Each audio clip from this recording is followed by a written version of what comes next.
Una noche, en la fogata, besó a una compañera que estaba ebria. El Señor intentaba entrar en nuestras cartas.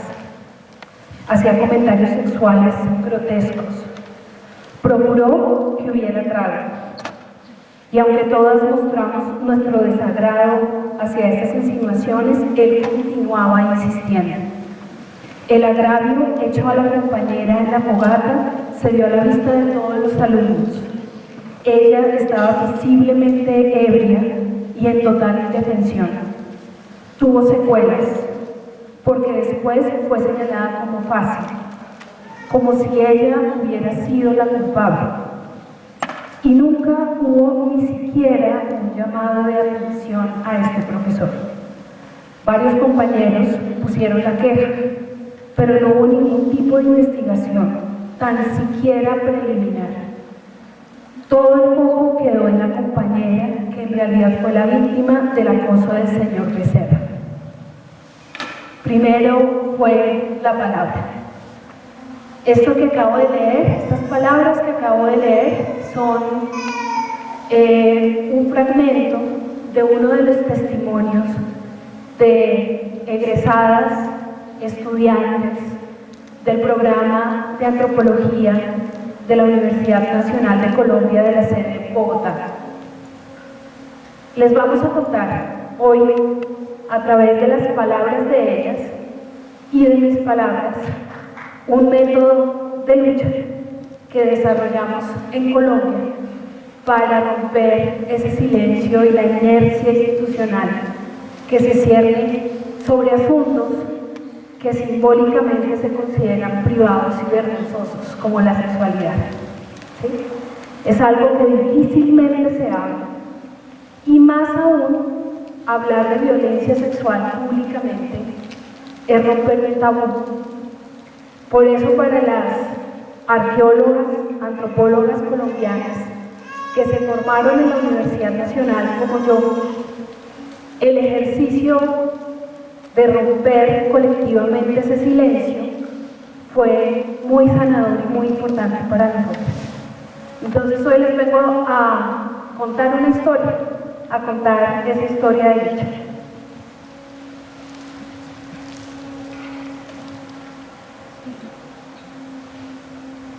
Desenterrando la violencia sexual en la arqueología latinoamericana, voces de arqueólogas y antropólogas en Colombia y en Perú. Hace un momento estábamos compartiendo la palabra, este espacio ritual que ustedes ven allí. Estábamos mujeres, disidencias sexuales y de identidad de género reunidas compartiendo la palabra y hablando de las experiencias de violencia en la formación de arqueología.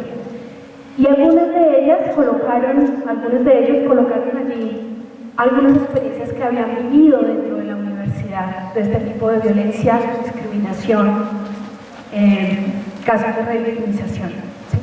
Entonces estamos hablando de algo que no es excepcional, lamentablemente. En todas las universidades se ha presentado y tampoco es nuevo. Algunas veces está la sensación de que estamos hablando de una cosa que surgió con el Me Too, que surgió con una ola ubicada en Estados Unidos, y esto es falso. En Latinoamérica, desde mucho antes, se había estado denunciando casos de acoso sexual y de violencia sexual al interior de las universidades.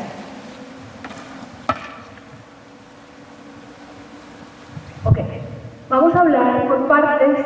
Vamos a empezar conversando sobre el territorio, sobre la semilla y el abono. Adelante. Bueno, la primera semilla es la comisión estudiantil, la comisión feminista y de asuntos de género, las que luchan, que es un colectivo estudiantil de la Universidad Nacional de Colombia, de estudiantes del programa de antropología. De pronto ustedes no saben que en Colombia el programa de antropología de la Universidad Nacional forma arqueólogos, arqueólogas y antropólogas sociales en un mismo programa. Luego del quinto semestre tú tomas una línea de especialización que puede ser arqueología, antropología forense, etnolingüística, antropología social, ¿sí? Y Las que Luchan era un colectivo de interés, un grupo de interés que se empezaron a formarse precisamente para luchar contra las lógicas sexistas y de acoso sexual que ellas identificaban dentro de las aulas en su formación, ¿sí?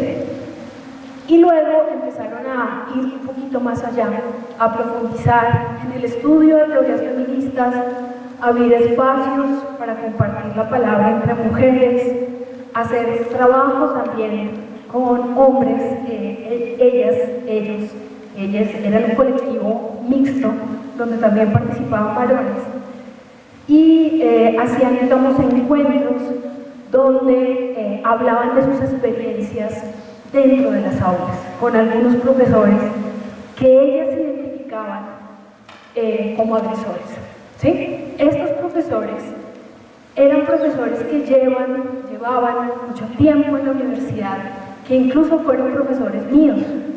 Yo ya cumplí 50 años, imagínense, hace 30 años eran profesores míos. Pueden ustedes calcular la edad que tenían hace 4 años cuando empezó el proceso de lucha de Las que Luchan. Es decir, eran abuelos, ya, 70 años, cerca de 70 años, y seguían repitiendo las mismas lógicas de conductas sexuales indebidas con chicas que podían ser perfectamente sus nietas, ¿sí? Entonces, en estos círculos de palabra, pues ellas empezaron a organizar también la acción directa para enfrentar la arquitectura de impunidad que había en la Universidad Nacional. Es decir, estos profesores, que llevaban tantas décadas teniendo los mismos comportamientos, no era un secreto para nadie la forma como ellos trataban a las estudiantes, ¿sí? Sin embargo, como les leí en el relato con el que empezó la presentación, ninguno de ellos había sido sancionado, ninguno de ellos había sido investigado formalmente por esos comportamientos y llevaban mucho tiempo repitiéndolos, ¿sí? Okay. Por otro lado, yo era profesora de una universidad privada en Colombia que se llama la Universidad de Ibagué, una universidad pequeñita que queda en una ciudad a 3 horas de Bogotá.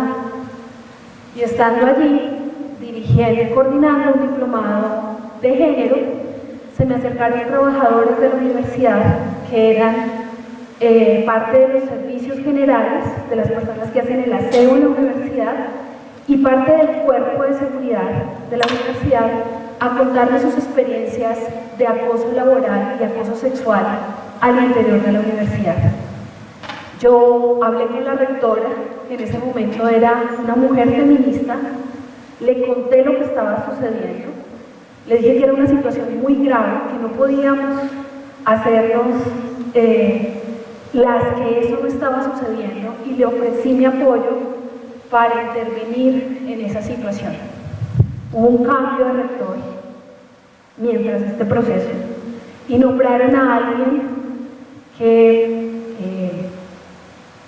conservador, varón, que venía de dirigir una de las universidades más prestigiosas de mi país, que se llama la Universidad del Rosario, muy desconfiado por los discursos de género y feministas, muy abiertamente antifeminista, y por estar acompañando a las víctimas de violencia sexual dentro de la universidad, que eran trabajadoras, me despidieron, ¿sí? Me echaron. Ahora, este despido fue legal, es decir, cumplió las normas de ley.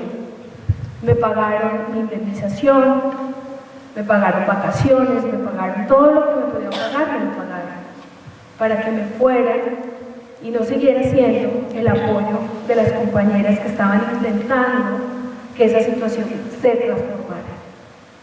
A partir de ahí empezó un proceso de litigio estratégico, de denuncia pública. Ese dinero que me dieron de finalización de mi contrato lo invertimos en organizar eventos y empezamos a tener visibilidad pública a nivel nacional. ¿Sí? Eso, ¿puedes retroceder un momentito? Se me olvidó una cosa. Eso terminó con una sentencia a mi favor en el 2018 de una alta corte de mi país, de la Corte Constitucional, que determinó que mi despido había sido por razones discriminatorias por la defensa de derechos humanos al interior de la universidad. Ellos tuvieron que volverme a contratar, imagínense lo que fue eso. O sea, tener que ver ahí, yo tampoco quería estar ahí, y ellos querían que yo estuviera ahí, o sea, nadie quería estar junto, pero lo hicimos, ¿no? Durante 4 meses estuve ahí, tuvieron que pagarme todos los salarios hasta la fecha en que me reincorporaron, seguridad social, indemnización, prestaciones, o sea, lo que me dieron fue dinero, ¿sí? Por su decisión de despedirme a causa de la defensa de derechos humanos. Esta sentencia, que es la T-239 del 2018, fue una sentencia muy importante. ¿Por qué? Porque habla de la autonomía universitaria. Dice, por supuesto que las universidades deben ser autónomas, deben tener sus reglamentos, sus disposiciones, la libertad de cátedra es un derecho fundamental. Sin embargo, ningún derecho es absoluto. Y la autonomía universitaria separa y tiene una frontera con los principios de la Constitución Nacional. Y discriminar a las personas por motivos de conciencia o motivos políticos no es aceptable, ¿sí? Y además también esta sentencia consolidó la protección para las profesoras que hacen el trabajo que yo hacía de acompañamiento a víctimas de violencia sexual al interior de la universidad, y nombró ese discurso como un discurso protegido, ¿sí? Esta sentencia es del 2018 y nos encontramos con las que luchan en el 2019 en un encuentro, en el primer encuentro de mujeres antropólogas y arqueólogas egresadas del programa de antropología de la Universidad Nacional. Y ahí fue cuando yo escuché a estas chicas que perfectamente podrían ser mis hijas, ¿sí? De 20, 22 años, contar cómo se sentían con el profesor de 70, 60 años, 65 años, que las morboseaba cuando llegaban a clase, que les hacía insinuaciones sexuales, que reiteradamente las invitaba a salir y que a pesar de la negativa de ellas, ellos seguían insistiendo. Incluso una de ellas compartió de manera muy conmovedora cómo había sufrido repercusiones en su trayectoria profesional, porque este profesor que ella había rechazado había hablado con sus colegas y habían pedido que la contrataran en otros lugares.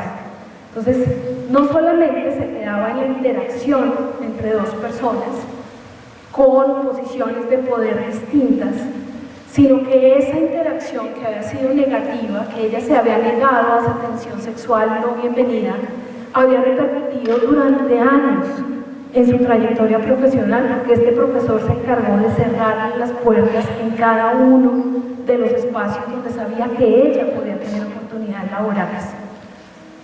También escuchamos a muchas antropólogas sociales como yo decir que realmente habían querido ser arqueólogas, pero que no se habían ido por la línea de arqueología porque no querían estar en un espacio de trabajo de campo con profesores con estas prácticas, ¿sí?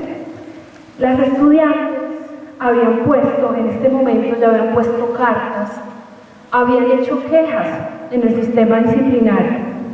Había una queja de este mismo año, esto fue, realmente no fue el 27 de noviembre, sino se hizo el 5 de diciembre.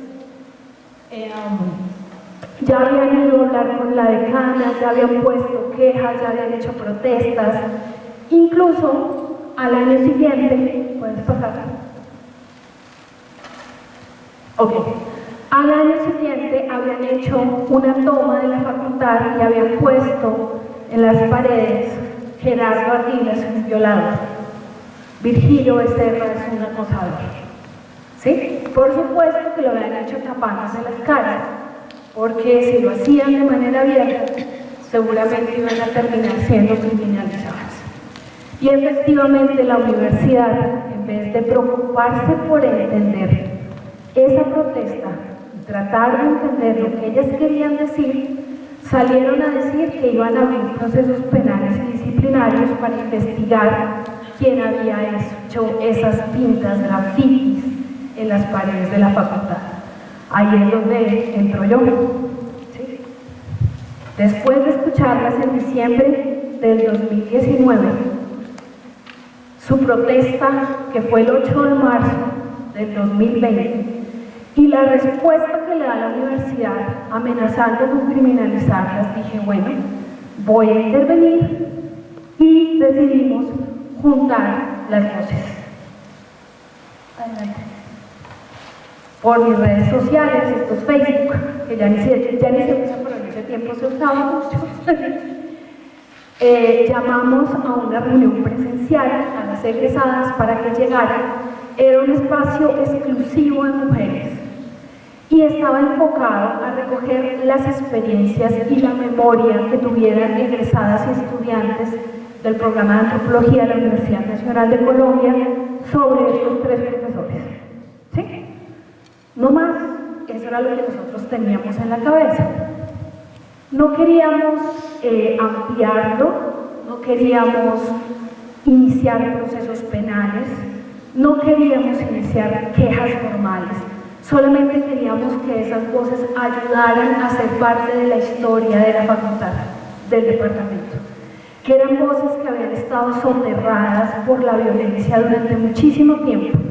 Y si estábamos hablando de construcción de paz, nosotras creíamos que eso también hacía parte de la construcción de la paz y que queríamos que ellos se sintieran interpelados y nos dieran una respuesta frente a eso que estaba sucediendo. Es decir, en ningún momento alcanzamos a planear o ver lo que se nos venía encima. Ay, no se ve nada. Pero bueno, les cuento. Alex ya tiene la presentación y si luego la puedes compartir con los demás. Yo te la mandé al correo. ¿Sí? Este es un formato, yo tenía experiencia en documentación de casos de violaciones a derechos humanos en el marco del conflicto armado en mi país, porque había trabajado precisamente reuniendo información sobre violencia en el contexto de la guerra y tenía experiencia en documentar casos. Entonces creamos una ficha de documentación y en esta reunión llegaron más de 50 mujeres. Teníamos seguridad en la entrada para que no entraran varones. Quiero que se den cuenta cómo nos pensamos, ¿no? Porque era exclusivamente para hablar de estos tres profesores. Y en ese momento no sabíamos que había víctimas varones también de uno de esos tres profesores, pero eso es otra historia. ¿Sí? Llegaron 50 mujeres y aquí hay unas preguntas muy sencillas que son más del sentir. ¿Qué fue lo que te sucedió? ¿Cómo te afectó en tu formación profesional? ¿Pudiste acudir a alguna autoridad universitaria para decir lo que estaba pasando? ¿Cuál fue la respuesta de la autoridad universitaria? ¿Y qué te gustaría que hiciéramos con esta información? En la parte de abajo, de esas preguntas que no se ven, en esa parte de abajo, les decíamos que en el caso de que esa conducta que nos contaran constituyera un delito, si nos daban autorización de ponerlo en conocimiento de las autoridades. Y otra pregunta era si nos daban autorización de utilizar su testimonio en un informe. Y otra pregunta era si nos daban autorización de entregarle este testimonio a las autoridades disciplinarias universitarias. ¿Sí? Entonces, una parte de las 50 asistentes a esta reunión presencial, esto fue prepandemia, ¿sí?, decidieron llenar este formato. En este formato no hay nombre, ellas eligieron un seudónimo. Y aparte, en una lista, nosotros uníamos con el número del formato el nombre y la identificación de la persona que tomaba el testimonio. Yo me llevé las fichas de documentación sin nombres y la lista de los nombres y la identificación de las personas la guardó una persona durante casi un año. ¿Sí? Es decir, nosotras trabajamos en el análisis de los casos a ciegas, sin identificar quiénes eran las personas ni saber su edad. ¿Sí? Ok. Nuestra idea era hacer un informe. ¿Sí? Un informe etnográfico. No era una investigación de carácter judicial, no queríamos llegar a la verdad procesal, no estábamos juzgando a estos profesores, no estábamos diciendo que eran acosadores, estábamos diciendo que sus estudiantes se habían sentido incómodas y habían tenido secuelas por algunos de sus comportamientos y recordaban de esa manera lo que habían vivido. Es decir, no es un informe pericial, sino un informe etnográfico sobre el recuerdo y la memoria. Reunimos más de 50 testimonios en el primer informe, tanto de víctimas como de testigos de esas conductas indebidas que iban desde cosas muy sencillas, desde comentarios de tipo sexual, de carácter sexual, comentarios que las hacen sentir incómodas, que algunas veces se disfrazan de chistes, comentarios jocosos, ¿sí? O sobre el aspecto físico, o sobre el vestuario, o sobre la forma como deberían pararse a hablar en público, o cómo deberían vestirse las estudiantes. Y había también testimonios de acosos sexuales que perfectamente podrían constituir un delito, es decir, hostigamiento de carácter sexual desde una posición de poder que tiene por objetivo obtener favores sexuales a partir de la coerción psicológica, la intimidación y la fuerza. ¿Sí? Entonces había desde comentarios muy sutiles que no son un delito, hasta comentarios, testimonios que podrían constituir un delito. Ok, entonces, ¿qué pasó cuando salió el informe? Pues que eso fue una bomba. ¿Sí? O sea, imagínense lo que sintieron los colegas de estos profesores al leer el sufrimiento de sus estudiantes, no una, sino 50. Y no una vez, sino durante 20 años. Por supuesto que esto llamó la atención de la prensa, se convirtió en un tema de polémica nacional, de cómo es posible que las estudiantes de antropología de la Universidad Nacional de Colombia, la principal universidad del país, hayan estado durante 25 años sometidas a esto y nadie haya hecho nada. ¿Dónde estaban los colegas de estos profesores? ¿Dónde estaba la decana que ascendió a uno de estos maestros para dirigir un centro de estudios sociales? ¿Dónde estaban los colegas de esos renombrados y reconocidos arqueólogos cuando esto estaba sucediendo? Cuando las estudiantes buscaban ayuda en ellos y les decían, me siento incómoda, profe, ¿qué hago? ¿Cambio de director? ¿Qué debo hacer?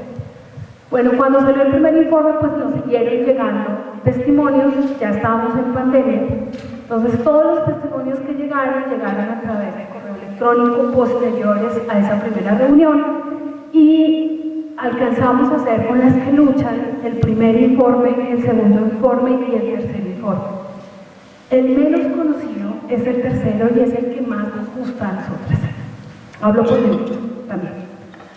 Porque solamente un profesor de estos que fueron presentados dentro de este informe con nombre propio, ellos sí, ellas quienes daban el testimonio no.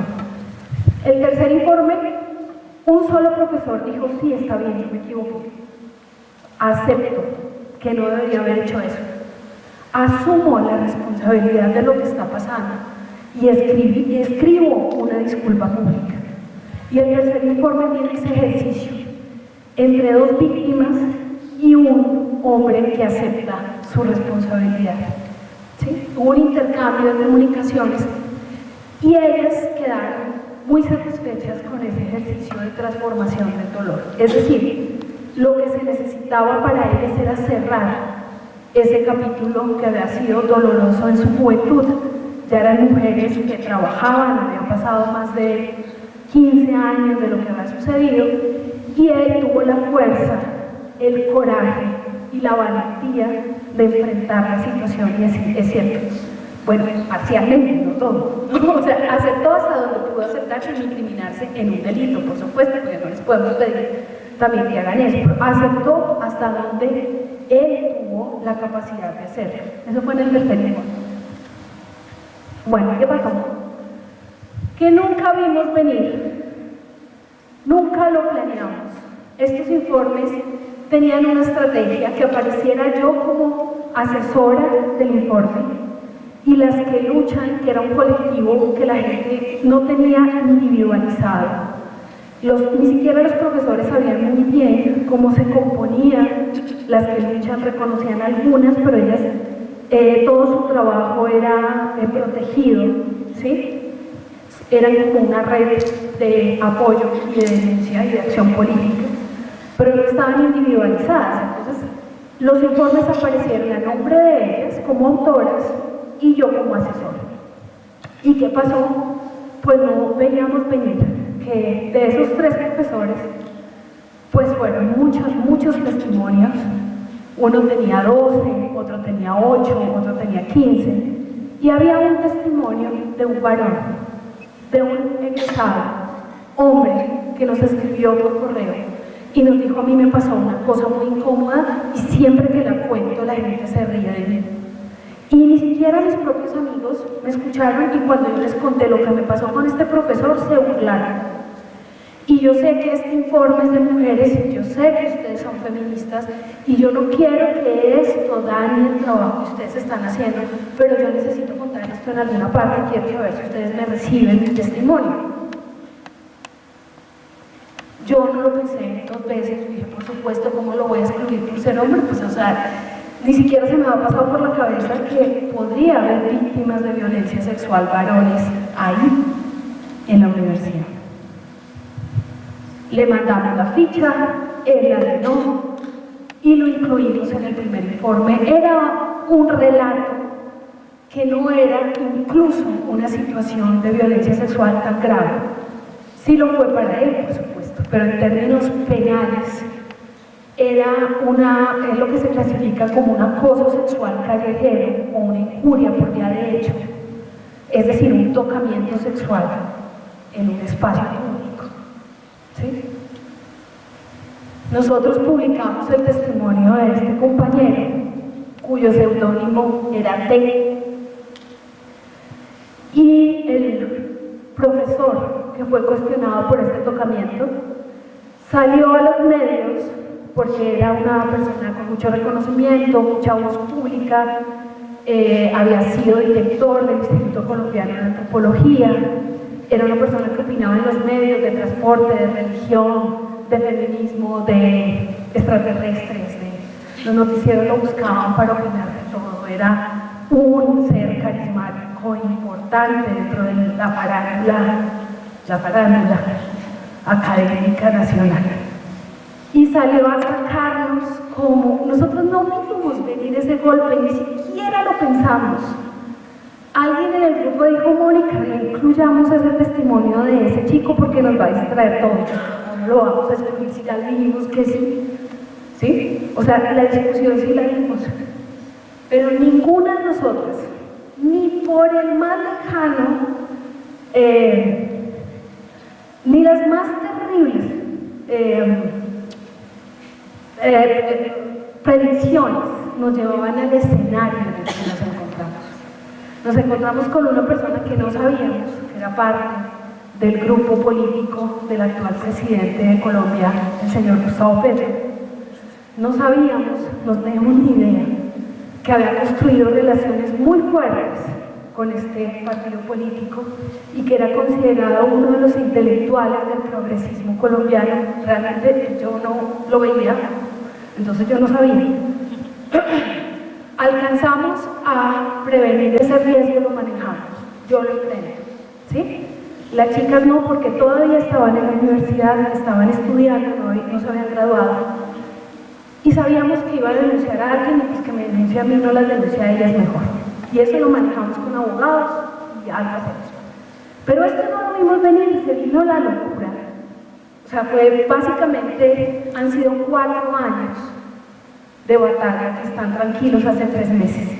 Estoy hablando de un nivel de enfrentamiento muy fuerte, porque este profesor pues, era un intelectual de la izquierda colombiana, de ahora, ¿no? Yo he sido de izquierda hace más de 20 años, no sabía que acababa de llegar a la izquierda como un gran intelectual.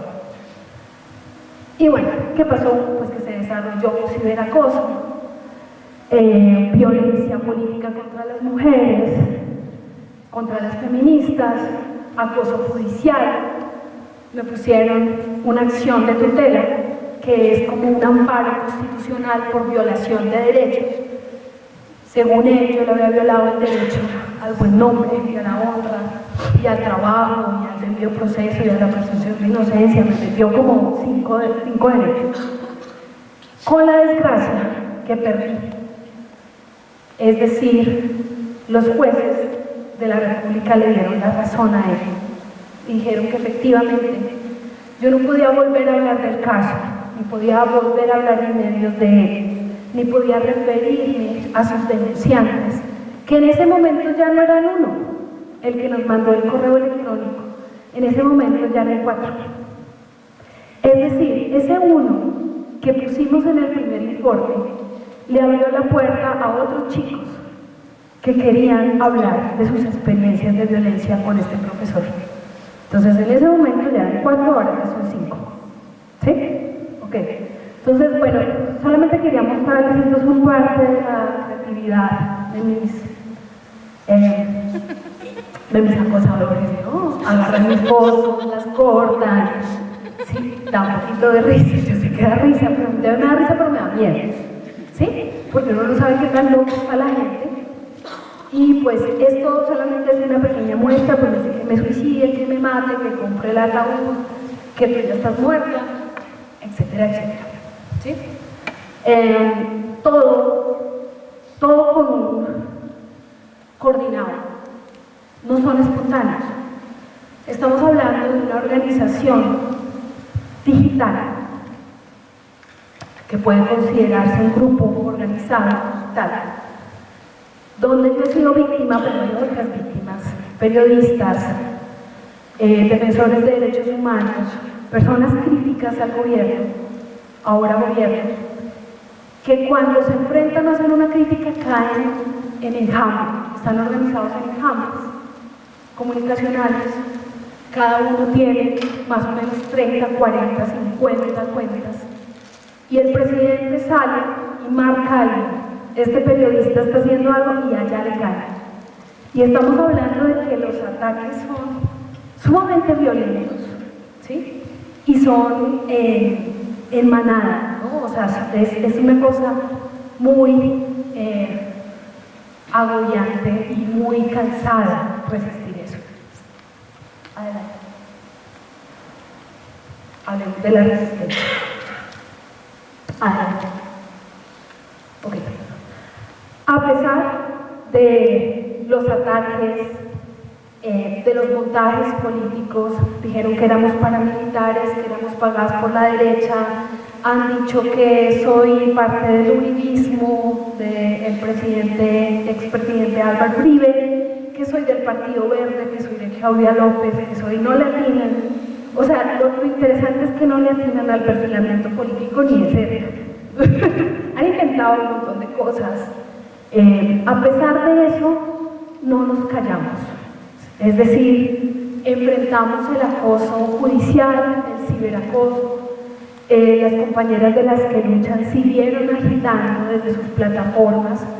Estos profesores, los 3 profesores, 2 arqueólogos y un historiador, un antropólogo historiador, fueron retirados de sus cursos, digamos que de formación obligatoria, pero no los podían retirar hasta que terminaran las investigaciones, claramente, no los pueden sancionar retirándolos definitivamente de las aulas, y les dieron una carga en cursos opcionales. Entonces, allí ellas siguieron agitando para que, si bien no había justicia, hubiera sanción social.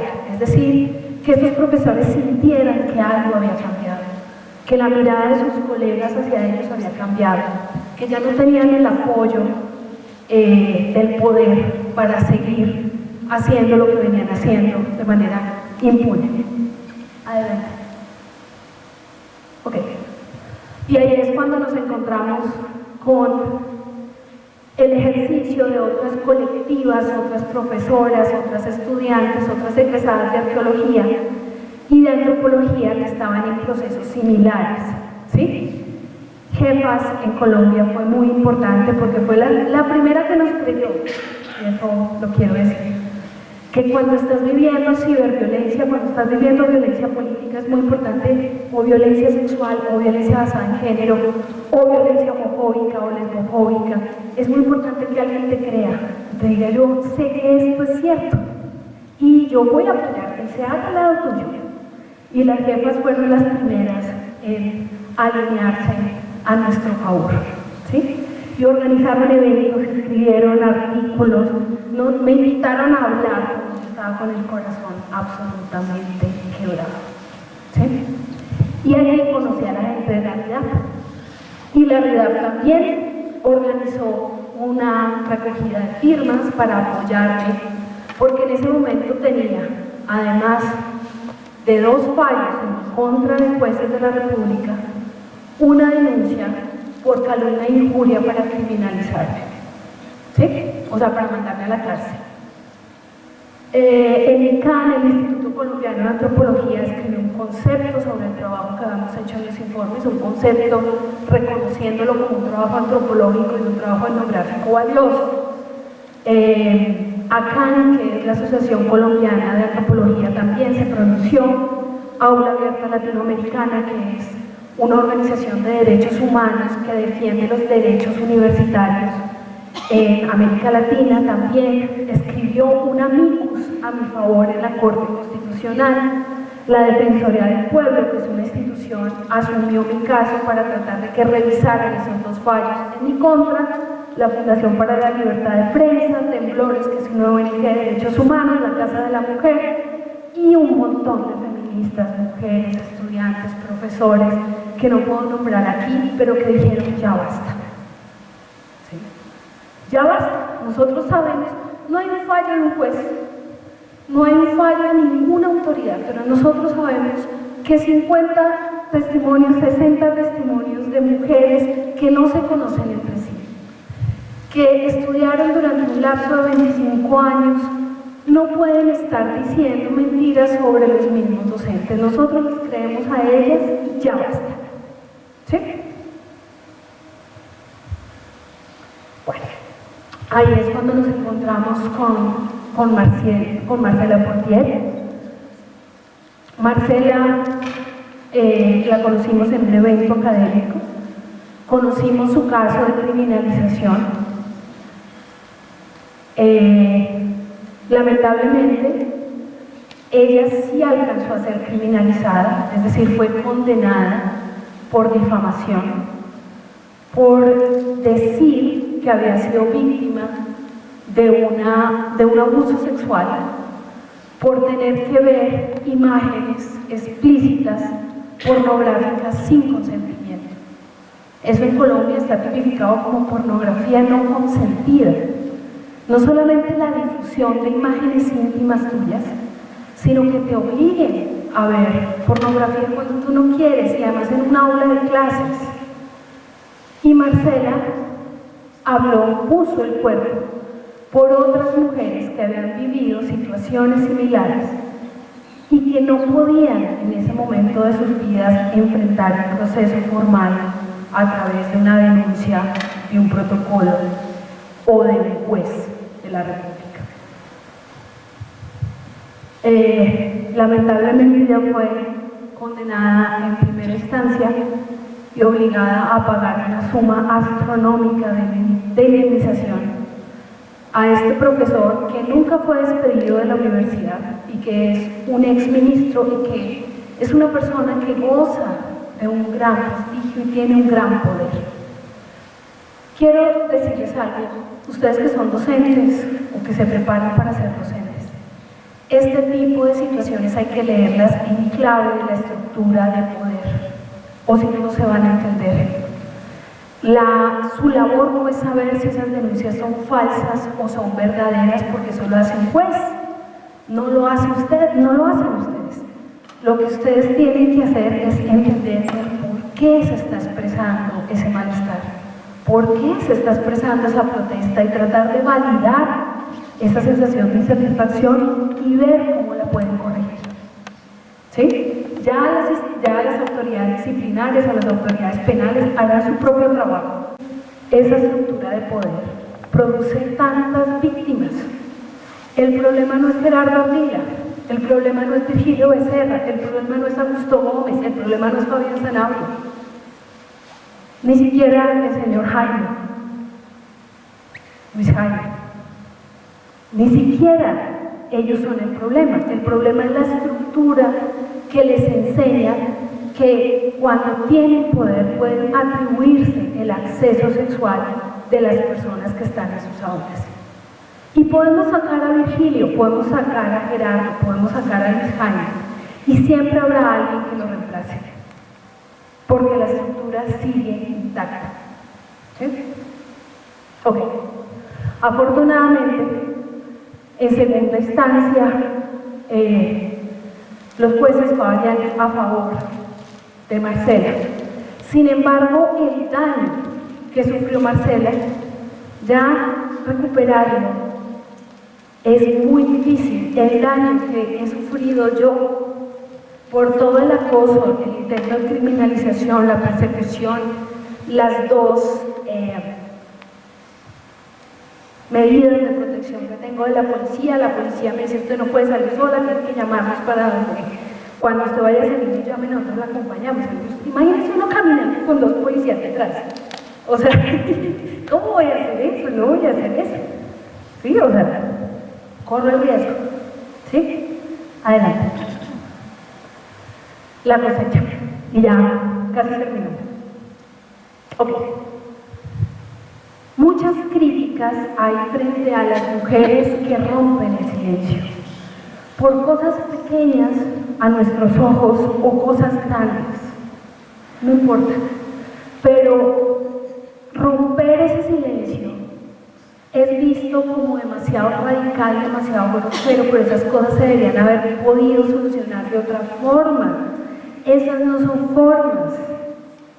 Bueno, pues quiero decirles que generalmente las mujeres y hombres, intentamos solucionar las cosas de muchas otras formas, porque tenemos una educación de género que nos ha enseñado a no confrontar. Entonces nosotros llevamos años mandando cartas, diciendo lo que sentimos, haciendo reuniones, diciendo deberíamos hacer esto, pasando propuestas a las facultades, haciendo eventos académicos, produciendo investigación al respecto, y nadie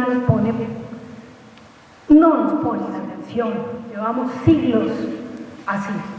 Entonces, pues, nosotros nos convertimos en lo que nos gusta llamar como la última línea de combate.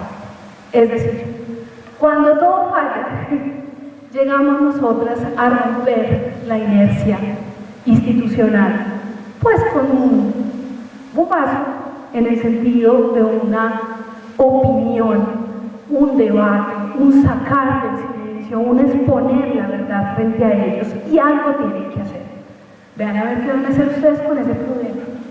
Afortunadamente la Corte Constitucional vuelve a darme la razón, a pesar de haber perdido dos fallos.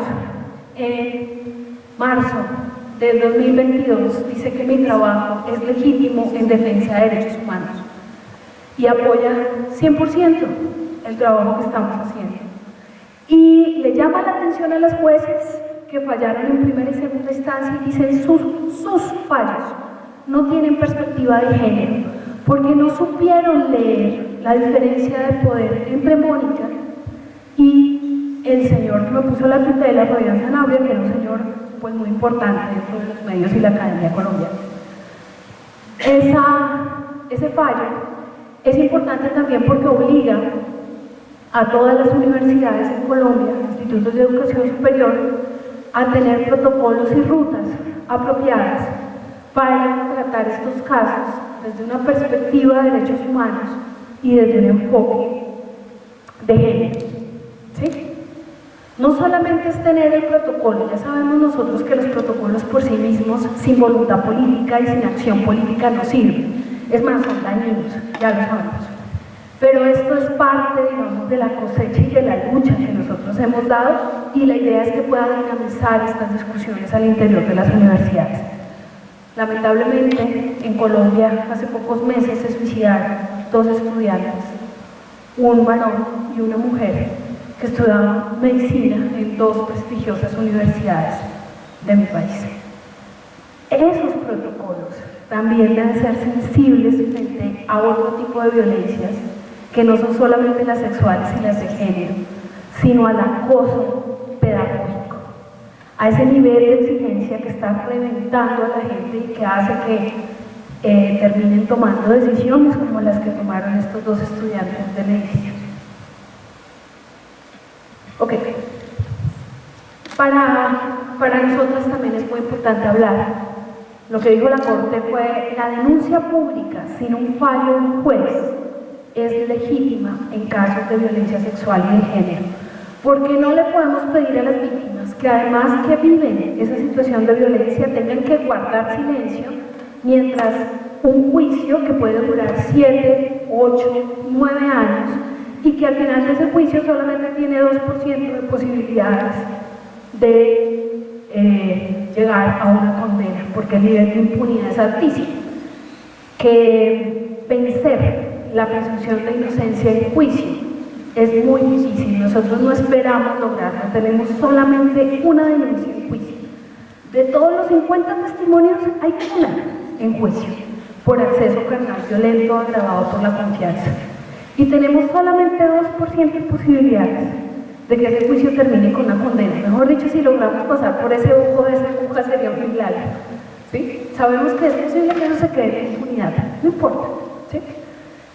Lo importante es que otros chicos, otras chicas, sepan que si aceptan ir al apartamento de un profesor a solas, a recoger un libro, a una fotocopia, no a una actividad grupal, a un almuerzo, no corren el riesgo.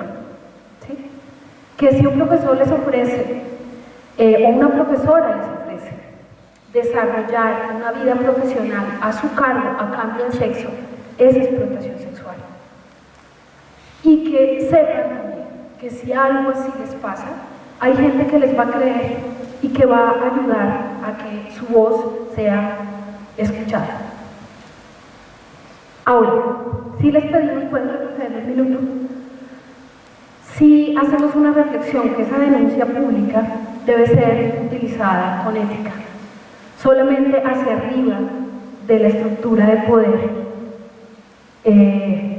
poder académico, o poder político, o poder social, y que hay que tener cuidado cuando hay componentes de tipo racial, cultural o de clase, porque esa herramienta echarla para abajo es muy fácil. Hacer un scratch, una denuncia pública, exponer a alguien que es un estudiante becado, que es un estudiante racializado, pues es fácil, pero tal vez no es la mejor herramienta porque aplasta sus posibilidades de continuar estudiando y podría terminar en una tragedia, ¿no? Entonces nosotros decimos, esas herramientas son para casos críticos donde absolutamente nada funcionó y la impunidad ha estado durante mucho tiempo. Entonces siempre hacia arriba de la jerarquía social, ¿sí? Bueno, eso abrió, este caso abrió la posibilidad de enfrentar nuevamente otro tipo de abusos de tipo sexual, de tipo laboral, y ha crecido el proceso. Es decir, las mujeres y los hombres y los otros en Colombia saben que pueden ahora denunciar que han sido víctimas de violencia sexual o violencia de género sin tener el miedo de ser criminalizados o ser procesados por su denuncia. ¿Sí? Ojo, que esas denuncias pues también tienen que ser verificables en el sentido de las circunstancias de modo, tiempo y lugar, ¿sí? Pero el solo testimonio de estas personas ya puede ser puesto de manera pública como una prueba plena de esos hechos de abuso.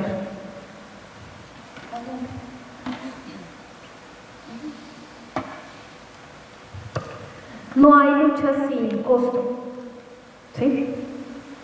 A pesar de que nosotras peleamos con un montón de solidaridades, teníamos medios, teníamos prensa, levantábamos la mano y decíamos, nos pasó esto, llegaban periodistas, o sea, tuvimos noticiero, tuvimos espacio en AAA, tuvimos organizaciones, tuvimos apoyo, todo el apoyo.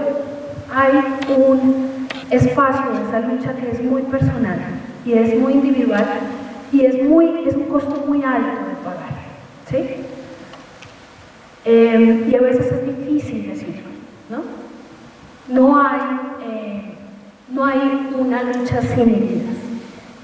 Muchas de nosotras tenemos, por ejemplo, diagnósticos de depresión y ansiedad.